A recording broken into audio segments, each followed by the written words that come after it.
All right, everybody, so we got to sit down for the panel with Glenn Morshower here at the Dallas Comic and Pop Expo, and I got to say the guy is super inspirational. So I didn't get to ask him any questions yet, but just listening to him work the crowd and talk his magic, it's awesome. So definitely give it a view, and I think you'll be highly inspired in all facets of your life. Is it all right if I just stand? Are you guys cool with that? Yeah. I want to tell you a little about my background, and then I'll just open up for questions. I'm born and raised right here in Dallas, Texas. Was born in April of '59, and that makes me 54 years old. I left this city when I was 18. So I moved to LA when I was 18, and I've had a wonderful career as a character actor. There have only been, I think, 3 projects that I did not appear in the last several years, one of which was a toilet paper commercial. I didn't do that. No, I've been blessed to stay really busy. And beginning around a little over 25 years ago, I started an actors empowerment program called The Extra Mile, which taught actors the art of audition mastery. And then it continued to evolve, and about, I'd say 12 years ago, I met a gentleman down in Houston who worked with the Exxon Corporation who said this message would be ideal for the corporate world, and I started speaking in corporate America, which I do a tremendous amount of. And in fact, this week specifically, I did more presentations than I've ever done in 1 week's time. I did 4 presentations in 5 days. And these are big stage productions for these companies to increase efficiency and basically just an overall condition of joy. Turns out when people are happier, they work better, right? Unless you're absolutely miserable, in which case the old saying, misery loves company. Sometimes happiness can be posed as a threat, could be deemed that way. But I have equal parts of both in my life, speaking and then acting. And then when I'm not doing either, which is rare, then I grab a weekend and am able to come to these cons. And we absolutely love and appreciate you guys. Well, let me just speak for myself. I certainly do. I big time appreciate the fans because that's why we have the lives we have. And please also accept my apology on behalf of anyone in the industry ever who has been less than gracious to you. Let me apologize for that because that's inexcusable. There's no one in our line of work that should ever be anything less than completely grateful. So that's a little bit about my background. I made my first film when I was 15, started on stage at the Dallas Theater Center, which is still today Dallas's probably finest repertory company. I started there at 11 and then got my first commercial at age 15, did about 3 commercials that year, and that would have been in 1975, in the spring of 75, and then got a lead in a movie that changed my life, a movie called Drive-In. I will not ask for a show of hands because I'm certain no one here has seen it, which is probably in my best interest. Okay. But that film changed my life, and so I'm really, really grateful for it. It is the film that launched my career. It moved me to California. It got me very busy, and one of the early jobs that I did in Los Angeles, I think it was my 4th job. My first job when I moved to LA was policewoman with Angie Dickinson. My 3rd or 4th job, oddly enough, was the Dukes of Hazzard with John Schneider.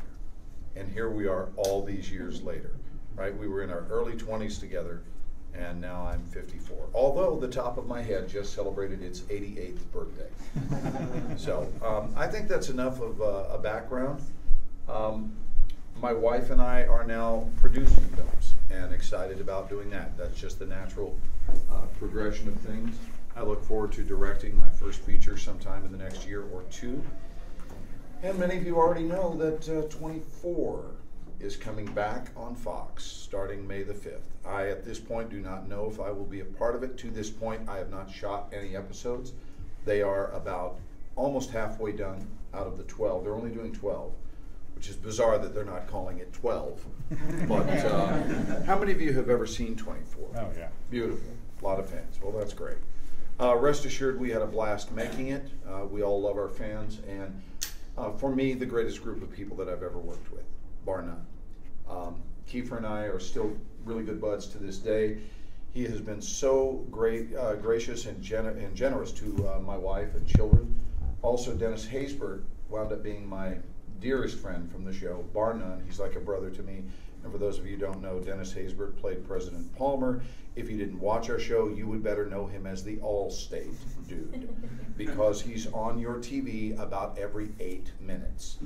And if you change the channel, you'll just run into him again on another network. Huge, huge gig for him, that has turned out to be.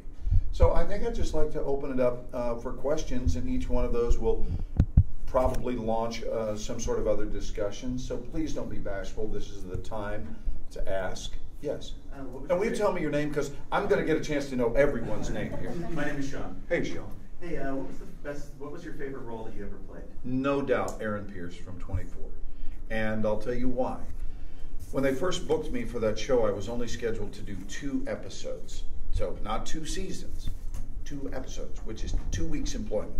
And that's what the role was described as. He was largely what they called a disposable role, right? Not unlike a paper towel. You know, 2 episodes, you wad it up and throw it away. But they didn't intend for the audience to really connect. He was not important.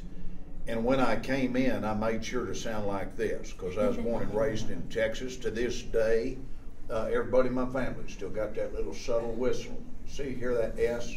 See that little subtle whistle like that? I picked it up from my dad.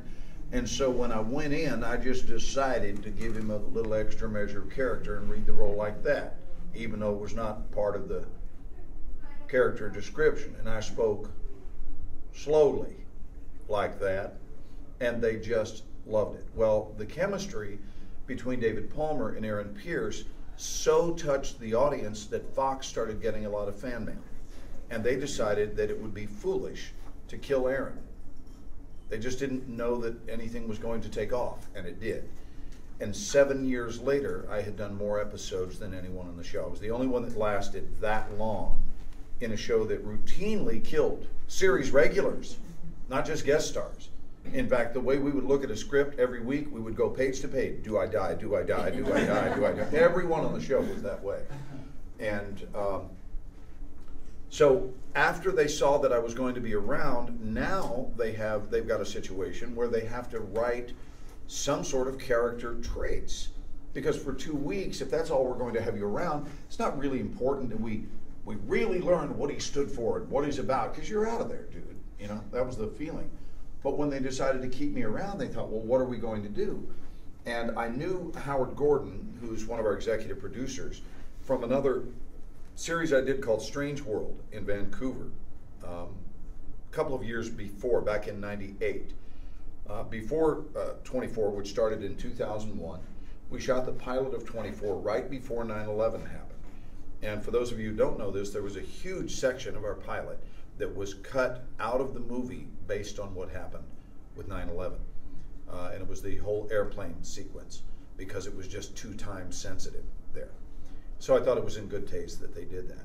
But they basically approached me and said, you know, we're in this program you do, which is called The Extra Mile, and just in being around here, you're a man of ethics and of moral integrity, and we just feel like maybe including some of that in the show would be a good idea. And I suppose they felt it would be a good moral compass for the show. I said, so basically it sounds like you want to pay me to play me, only with a little bit more of a southern accent, right? A little bit of that. But other than that, the only difference between Aaron Pierce and myself is that Aaron has a thicker accent, and Aaron also wears a suit, which I seldom do. And until the 3rd season, I very seldom wore a headpiece, you know, where I'm in touch like that. And then I was wearing it so much in 24 that my wife asked me to start wearing it to bed so she could be sure it was me. That was a joke. So let me, anyway, so does that satisfy your question? Good. All right, don't be bashful. Yes? What was your least favorite movie? Wow. Great character. Terribly embarrassing, and I'm going to answer it. My least favorite, now, movie, or you said the character? Role. Least favorite role. I don't have really a least favorite. Yeah, you know, it'd probably be in the same movie. I played a character whose name was Gallivan in a movie called The Bermuda Triangle. Shot that in March of '78, so I would have been 19 years old. They lost the soundtrack to the movie. I don't mean the music. I mean the track that contained sound.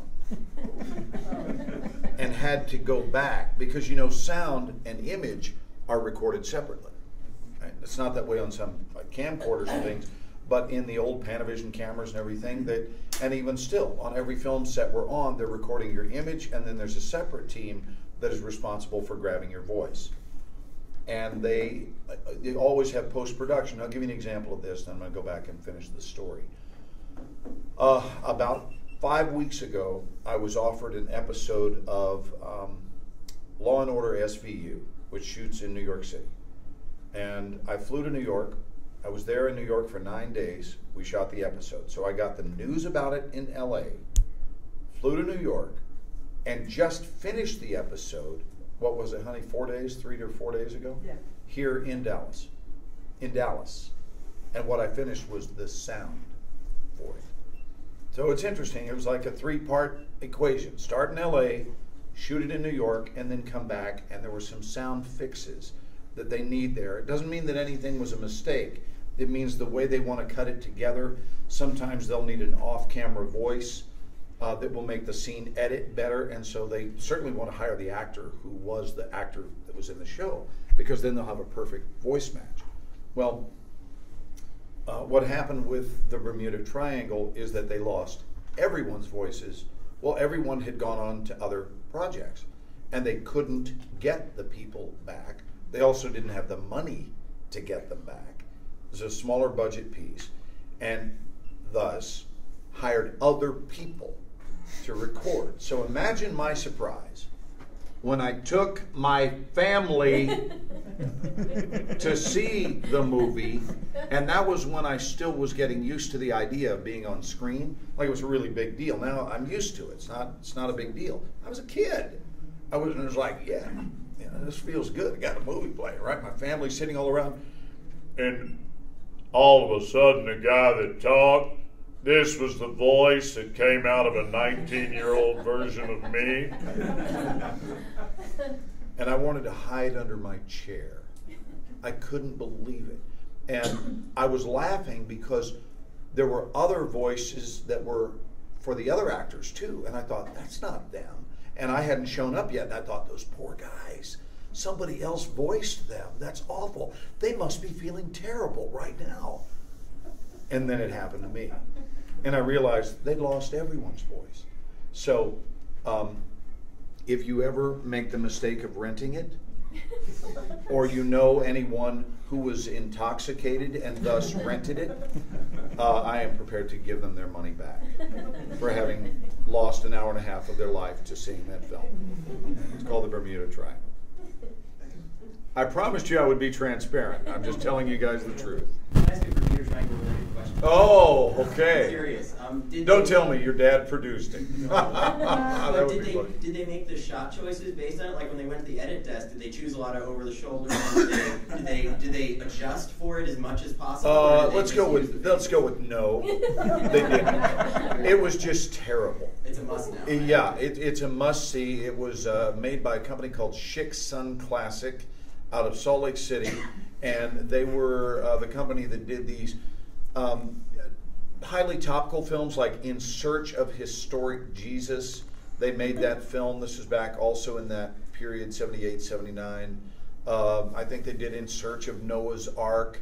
They just, they chose topics that they knew would create box office, but there was no attention to detail and certainly no commitment to excellence. They didn't care. They just wanted to sell tickets. And I will promise you all that for any actor, I don't care how well known they are, if you go back to the beginnings of their career, you will see projects like this. Sometime, you'll be watching AMC or something and you'll see just an old meatball of a movie and you'll go, oh my God, that's George Clooney or whatever. And it'll be a really big star who has 2 lines.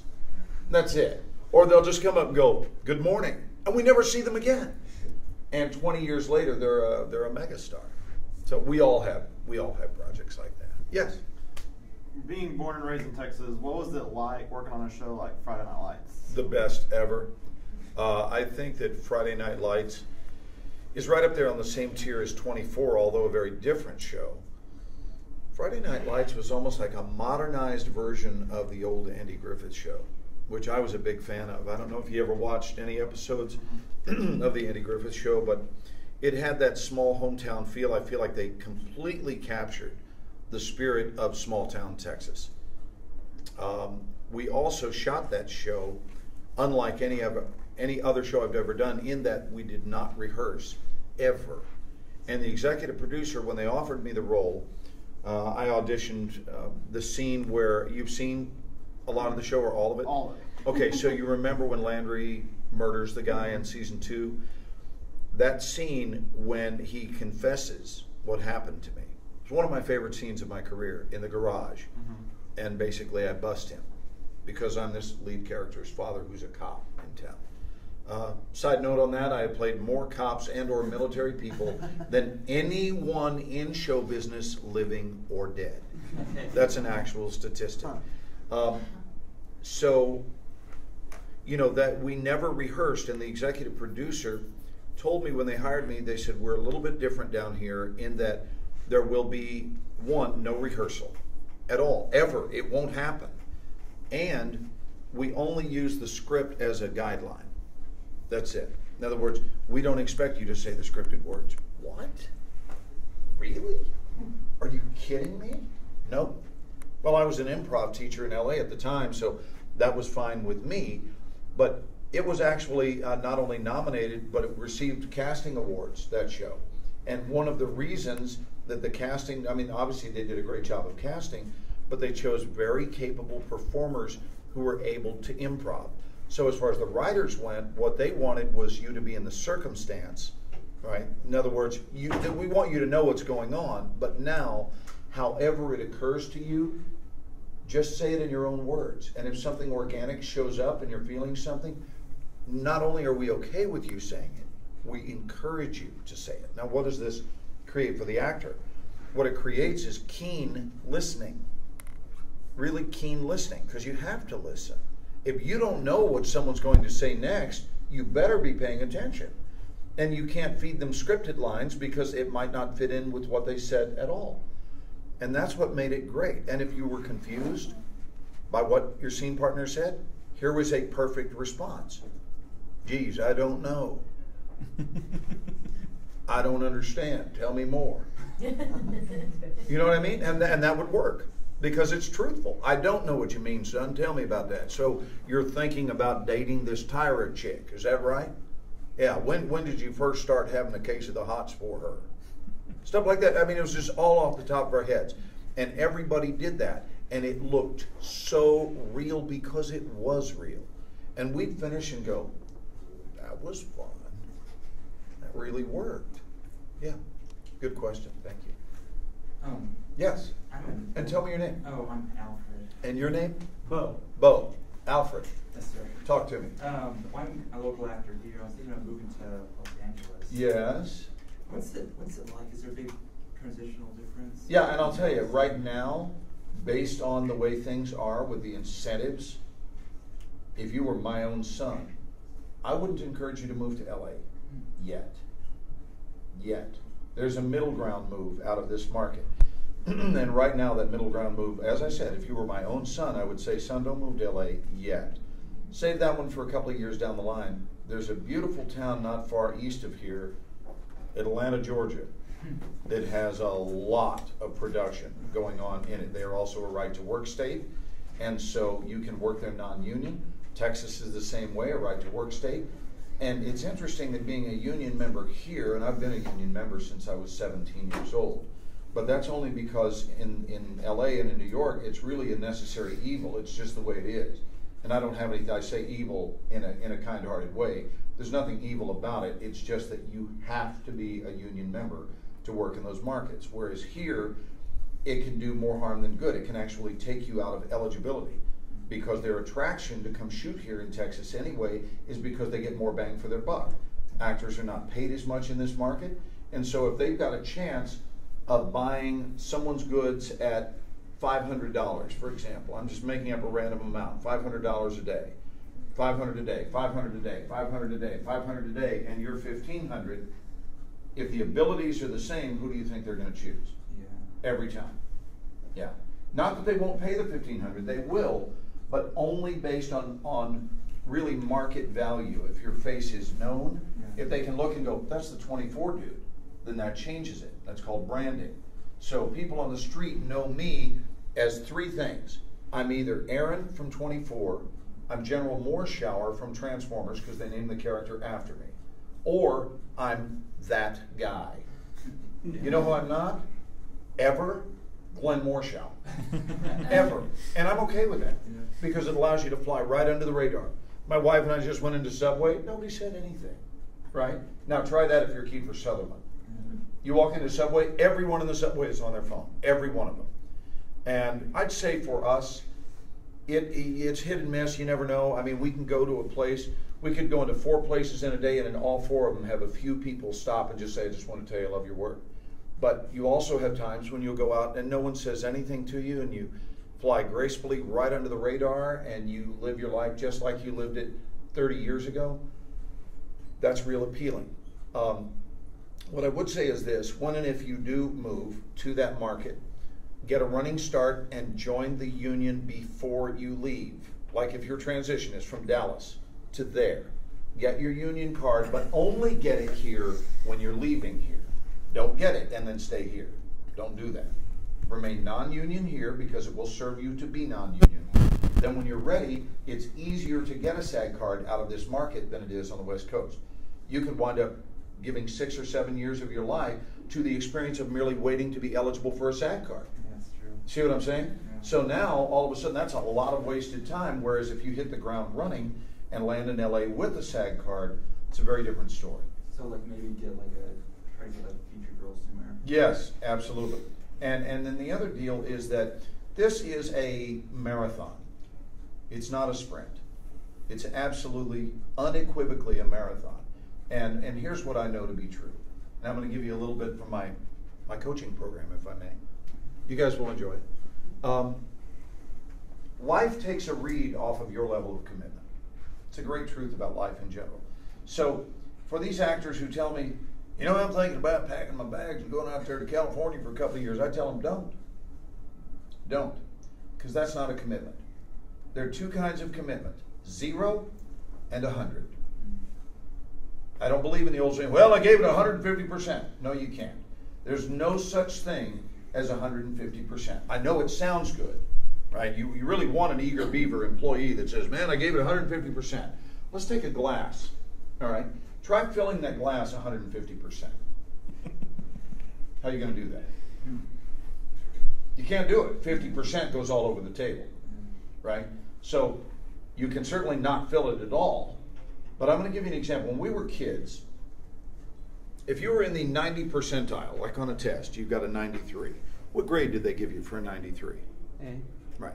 They're not trick questions. That's correct answer. And if you made an 85, what would they give you? B. Correct. And if you made a 72, it would be a C. All right. So I'm going to prove to you in this illustration that 90%, which used to be recognized as that's pretty good, man. 90%, that's awesome. That qualifies as an A. I'm going to show you how 90% stinks, and I'll use my relationship as an example of that. If I took Carolyn out to Dallas's nicest restaurant, I'm talking 5 stars, we got tablecloths. Let me paint the picture for you. You got tablecloths, you got candles, you got roses, you got a champagne bucket with champagne already in it. The tables have been roped off. You've got it stanchioned off. And she looks and says, honey, what's going on? It's not our anniversary. And I say, no, I know that. She says, and it's not my birthday. It's not Christmas. It's not New Year's. It's not your birthday. Did they book you in 24 again? And I say, no. Well, did you get a new series, some job? Is that what we're celebrating? And I say, no. She said, well, what's with this major fancy dinner? And I'll make you my wife for the sake of this exchange. And I look her right in the eye and I go, no, none of the above. What it's about, my darling, is that we've been together for 37 years. And I just want you to know that as of this moment, I am 90% committed to this relationship.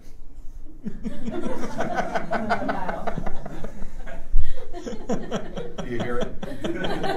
I think we can agree that in that scenario, 90% stinks. And actually is deserving of an F, not an A. That would be an F. Because ladies, correct me if I'm wrong, I'm pretty sure that in that moment you would be looking going, you know, I'm not so much interested in the 90%. I'd kind of like to hear about the 10. Isn't that what you'd be saying? Talk to me about the 10. So I teach this to actors that you have to know that this is what you're doing with your life. I've been a motivational speaker for years, and it started out with just actors. And in a seminar several years ago, we had, I think it was 200, this was at Cecily's event. We had 210 actors in the room. And I asked them, show of hands, how many of you packed your bags and moved to LA to pursue a career as an actor? Now keep in mind, it was all actors. What percentage of the room do you think raised their hands when I asked them? 60%. All of them is correct. Again, these are not trick questions. Everybody did. And I said, so based on that, may I give you one of my top 3 tips? And I wasn't kidding. The reason I've been successful as an actor in LA is because I did not move to LA to pursue a career as an actor. I moved there to have one. You hear the difference? It's not just words, it's clarity. I did not go to pursue anything. Pursuing equals not having. Pursuing equals chasing. It's a declaration. Well, if you're pursuing it, it must mean you ain't got it. Because right now, I notice I'm not pursuing a wife. Why? Because I have one. I'm not pursuing being a male. I have one. And I notice when you check in your coat at a hotel, right, on a cold night, and you check it in, and then you go sit down and eat dinner, they give you a little ticket. What's that called? Code check or a claim check, right? You've been given a claim check before. And what I notice is they don't give you a pursuit check. They don't do that. You don't come back and go, I'm here to pursue my coat. You know, it would be, I'm here to claim it. And again, it could sound like wordplay. It absolutely is not. It's about clarity of a mission. There's an old saying that if you aim at nothing, you will hit it every time. It's so very true. You've got to lock and load and know what it is in life. And I'm going to make another word distinction here. I talked about this at an event last night. It's not about what you want. And we were misled to believe that. And that came a lot from the 60s and 70s when, you know, some stoner dude walked up and went, dude, man, seriously, it's about what you want, you know? It's about getting your needs met. It's about what you want. And what I've decided at age 54 is it really isn't about what you want, but rather it's about what you want most. It's a key word. It's not about what you want. Let me repeat that. It's about what you want most. So if I were training you, for example, to win an Olympic gold medal in track, just stay with me. This one's a good one. So I'm training you to run for track, and you said, Glenn, can you help me win the gold medal? Well, I actually train. I train in winning condition. It's one of the things that I enjoy most. And the night before time trials, I see you gobbling down a 2-gallon bucket of French vanilla Habanos ice cream.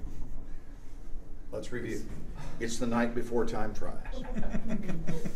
I would look at you, Alfred, and I would say, that just means I listen when people state their names. I would say, Alfred, I believe about 2 months ago you asked me to train you to win a gold medal. And what you're doing is eating vanilla ice cream.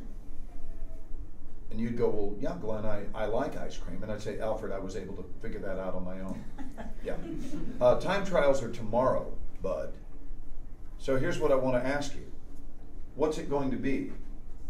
Haagen-Dazs or gold medal?